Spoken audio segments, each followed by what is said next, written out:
There are thousands of islands on Earth, but travelers only visit a handful. The others are filled with mysteries and questions waiting to be explored. We've got to go. This place is massive. Clear. My name is Kelly Edwards. As a travel journalist, I'll do anything to reach our planet's most remote places. Oh my gosh. Climb, It's getting real. dive, Oh my God. or fly.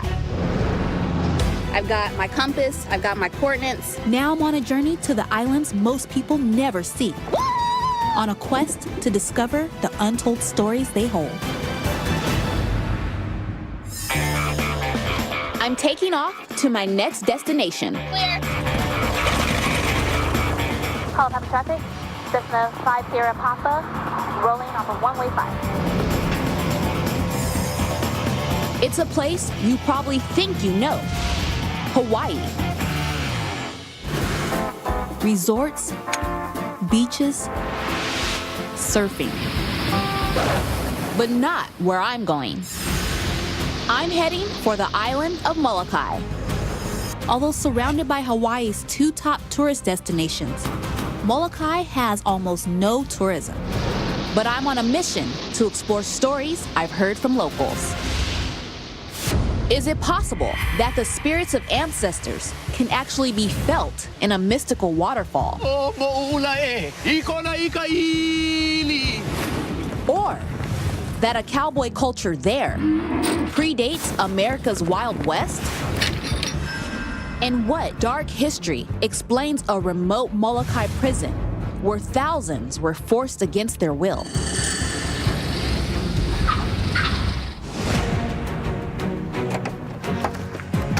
But first, I want to meet a legendary local, a woman they say canoed 4,800 miles of ocean to solve the mystery of how Hawaii was discovered.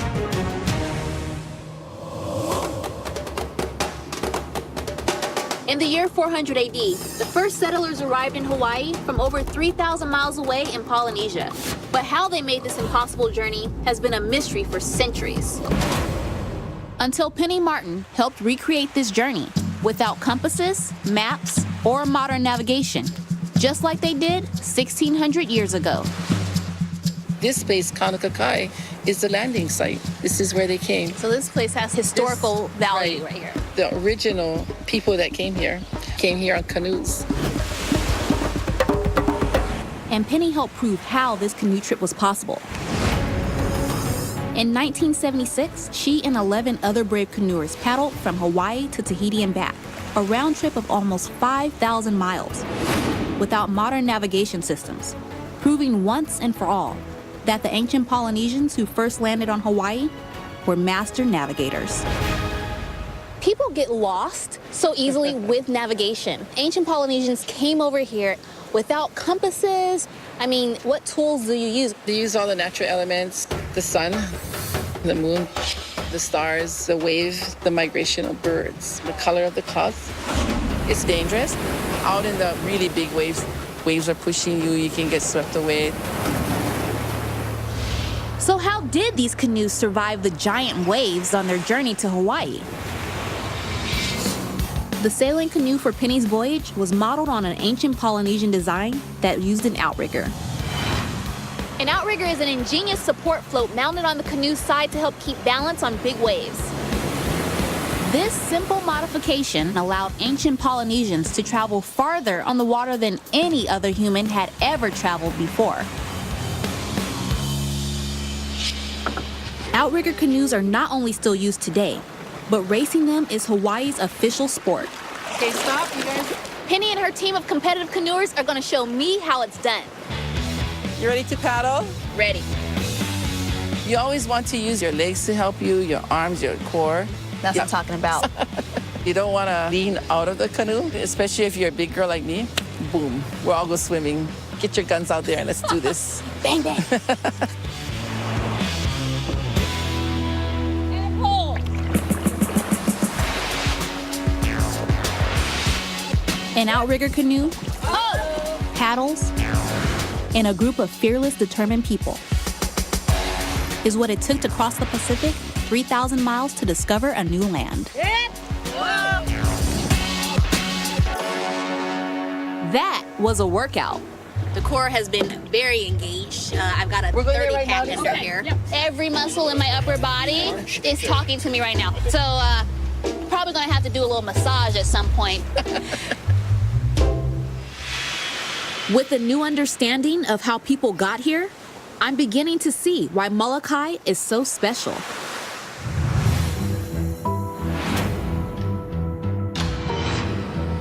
Now I'm on my way to hunt a sea creature. No rod, no reel, just my bare hands and a spear, underwater. I've read that ancient Hawaiians were more efficient at catching fish even than modern fishermen. I want to know more about how they did it. Kelly. Captain Clay. Nice to meet Welcome. you, Captain Clay. This is Tabitha. Nice to meet you, Tabitha. Local fisherman Clay Ching and his daughter Tabitha are keeping the ancient traditions alive. Ready to fly? I'm ready to fly.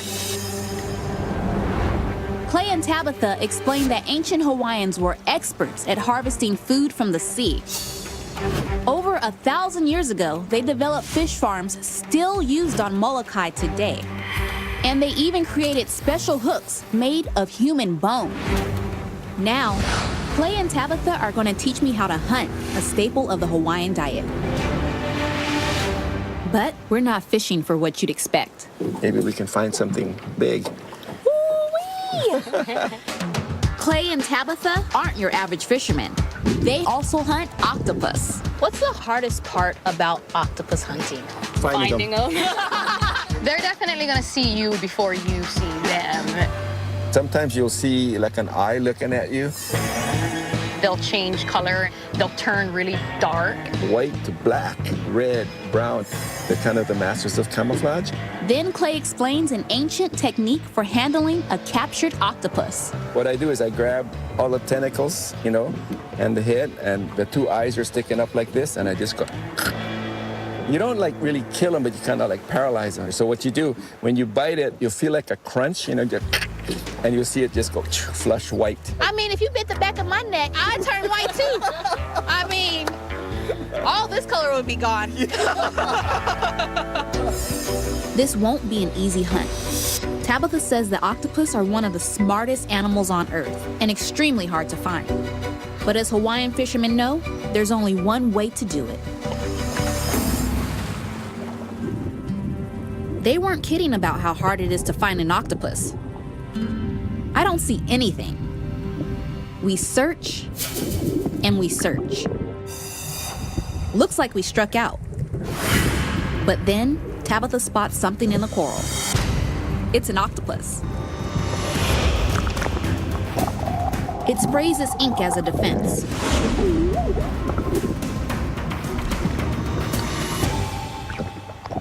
So this guy is definitely too little to eat. Despite how hard it was to find and catch, we have to let it go. If it's a female, it'll reproduce and repopulate the reef. Clay and Tabitha are carrying on techniques and practices that allowed ancient Hawaiians to feed millions of people. This is how we're sustainable. Take care of the resource and keep it healthy. That's definitely something that he's instilled in me, the techniques, and then how to ensure that those things are gonna be there for the generations to come.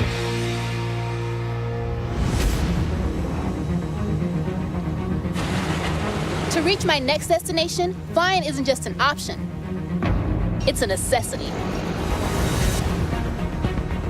The Kalapapa Peninsula is surrounded by the tallest sea cliffs in the world. One of the most remote places on the planet, it's only accessible via a dangerous hike through the mountains or by plane. For years, it was off limits because as beautiful as Molokai is, it also holds a dark secret.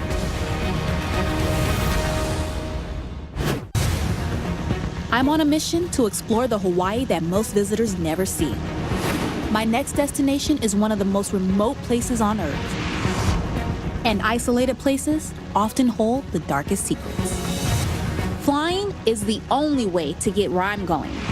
The Kalapapa Peninsula on the Hawaiian island of Molokai. There is a tiny settlement here, and its isolation is no mistake. Kalaupapa may look like a paradise, yet during a dark period in Hawaii's past, thousands of people were forced here and held against their will. Out of the thousands banished here, only 9 remain. Today, it feels like a ghost town. Residents rarely accept visitors. They actually held a vote to decide if I should be granted permission to enter. One agreed to talk to me. 76-year-old Clarence Kahilahiwa, known to locals as Uncle Boogie, was taken away from his mother and forced here against his will when he was just 8 years old. In all of my travels, I've never met someone who's been through the kind of hardship he has. I want to learn from him firsthand what it was like to live through this dark chapter in Hawaiian history. You mind if I have a seat? Sure. Cool. So, what was life like when you first came here? Oh, shucks. Lonely. Those days I cannot sit with you like this. During those days we cannot Interact with outsiders. Yeah. Kalaupapa was the site of a leper colony. Leprosy, also known as Hansen's disease, is a contagious infection that causes nerve damage, resulting in deformations, such as skin lesions all over the body. From 1866 to 1969, Hawaiians from every island who were afflicted with the disease were exiled here for life. There were a lot of people blind, lame. That was the only younger patient. So, you were cured in 62. 1962. I decided to stay. You could have left and went anywhere, but you decided to stay here. I decided to stay because... Why is that? I guess the people, we're almost like brothers. I was the projectionist for the movie. I used to love horses, a lot of horses. So life sounds like it was relatively normal for you. You're riding horses, you're watching movies. Yeah. It's all right. Uncle Boogie has become an activist to promote education about the history of Kalaupapa. He chose to remain to make sure its inhabitants are never forgotten. Because otherwise, nobody will be speaking for the older ones. I want you to know the story, what we have been through, and know who I am, not what I am. To have met Uncle Boogie is one of the most humbling experiences of my travels. And his wish for us to know who he is and the history of Kalaupapa will survive him. In part thanks to his efforts, the National Park Service has committed to preserving this village so that future generations will know the story of Uncle Boogie and all who lived on Kalaupapa. To reach my next destination, I have to fly back from Kalaupapa over the sea cliffs to the airstrip where I started. From there, I'm headed west to see something I never expected to find in Hawaii.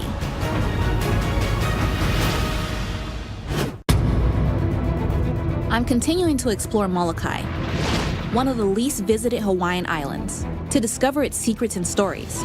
There's a highly developed culture here that most people don't know. This is something I have to see for myself. Molokai is home to cowboys. But here's the thing. Cows aren't native to Hawaii or anywhere within thousands of miles. And I'm pretty sure they can't swim. So how did cowboys wind up here? This is Rex Kamakana. He manages the cattle operation at the 53,000-acre Molokai Ranch. When I think of cowboys, I think of like Montana, Wyoming. This is a bit different. Yes, we are different. We call ourselves Paniolos. Paniolos. So how did cowboys end up here in Molokai? Well, I guess the cowboys came with the cattle. According to Rex, the first cows were brought to Hawaii in the late 1700s as a gift for King Kamehameha I. He forbade the killing of cattle, and as a result, cows multiplied like crazy, wreaking havoc on the countryside.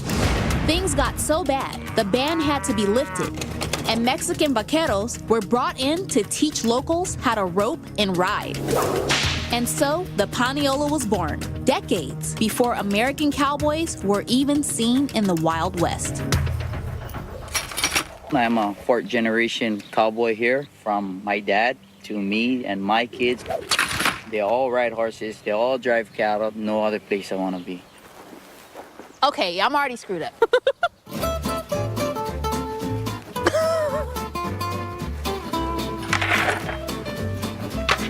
Believe it or not, my 3-year-old Really? does it all the time. Your 3-year-old does it all the time? Yes. Okay, time to get serious.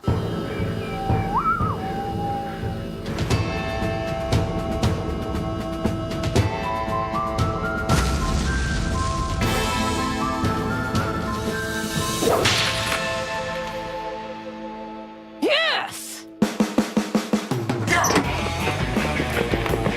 You think that was hard? Try it with a moving target. Oh! That is so cool. The timing is like that. While Paniolos were introduced to ranching by Mexican cowhands, over the past 180 years, they've made cowboy culture their own, developing rich traditions that have spread into wider society. Using the ukulele, also brought over by the vaqueros, Paniolos created a unique style of music that everyone now thinks of as Hawaiian.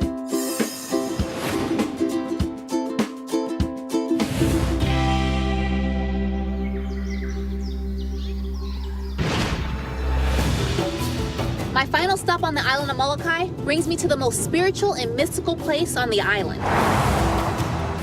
But there's a catch. Only this man may decide if I may enter. You may think you know Hawaii, but on a rarely visited island like Molokai, there are secrets and mysteries. I'm headed to the east end of Molokai, home to the most beautiful and sacred waterfall on the entire island. Visitors claim they feel a supernatural presence while swimming in the pool of the waterfall. And locals say it's the spirit of their ancient ancestors. I want to see if I can experience it myself. But there's a catch. In order to gain access to the waterfall, I need to seek permission from the last living descendant of the Halava Valley tribe. This is Greg Solitario. He's taking me to meet his father, Anakalo Palipo. Greg is asking his elder permission to bring a guest into their home.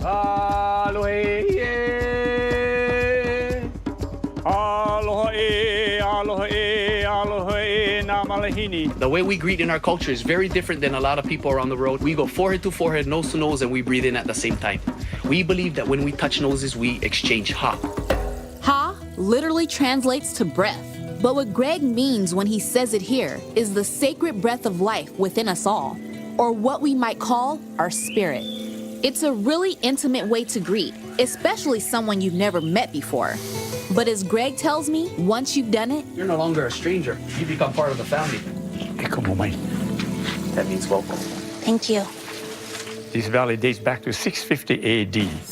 And this valley is where people believe that the Polynesian people landed first.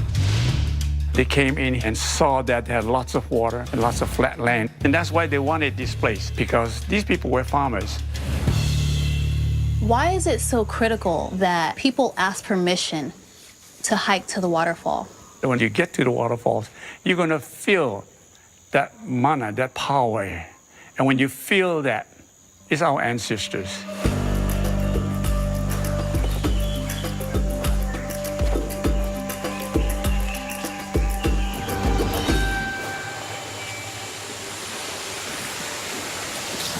Oh my gosh. This is magnificent. I could see how this is an amazing resource. I mean, this is fresh water we're talking here. Yep. And this is what feeds all the way down into the Halawa Valley. This actually feeds all the way down to our mulivai. Mulivai is where the ocean touches the fresh water. From the Mauka to the Makai, from the mountain to the sea. The water flows, brings life. So now before we can go into the water here, what we gotta do is ask permission.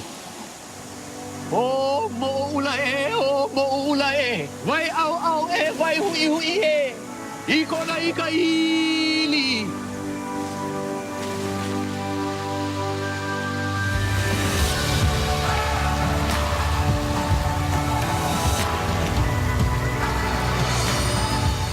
skeptical that I would really feel the power of the ancient Hawaiian ancestors.